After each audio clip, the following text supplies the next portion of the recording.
Outra coisa que difere uma pessoa viva de uma pessoa morta é a maneira como elas reagem às tribulações dessa vida. A pessoa que está morta espiritualmente não consegue reconhecer o plano de Deus em cada âmbito de sua vida.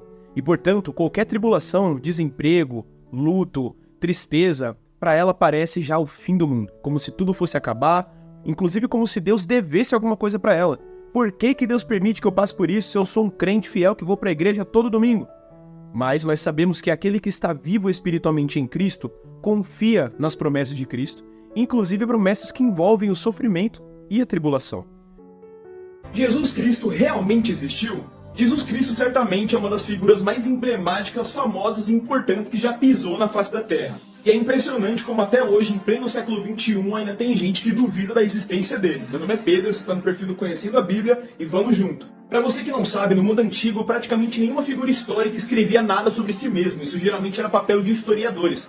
Isso geralmente porque o papiro era muito caro e era um trabalho realmente de pessoas específicas. Então sempre que a gente quer saber algo sobre alguma figura histórica do mundo antigo, a gente tem que recorrer às fontes externas que falaram a respeito dessa figura pra gente. E quanto mais as fontes forem próximas da figura mencionada, ou pelo menos próximas em época, mais confiáveis elas se tornam pra gente. E aí, quais são as fontes históricas da existência de Jesus? A gente pode começar pelos 4 evangelhos. Antes que você diga que porque está na Bíblia você não acredita, tira seu cavalinho da chuva e calma lá. O Novo Testamento é sim considerado um documento histórico. Os 4 evangelhos são relatos históricos a respeito da vida de Jesus.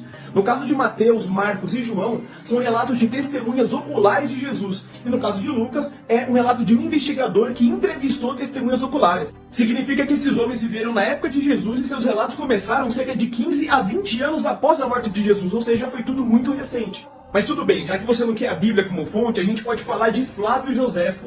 Flávio Joséfo foi um historiador judaico-cristão do século I, nascido no ano 37 d.C., e ele escreveu uma obra chamada Antiguidades Judaicas. E nessa obra, Flávio Joséfo faz uma citação acerca de Jesus. Embora essa citação tenha sido criticada por vários historiadores, ela foi reconstruída de maneira que não parecesse ter sido manipulada por algum cristão, ficando dessa maneira. Pausa o vídeo aí para ler. Lembrando que o Flávio Joséfo era um historiador judeu e não cristão, ele não acreditava que Cristo era o Messias, mas ele também faz uma citação sobre Tiago, irmão de Jesus, que era chamado Cristo. Ele diz chamado Cristo porque ele não acreditava que Jesus era o Cristo.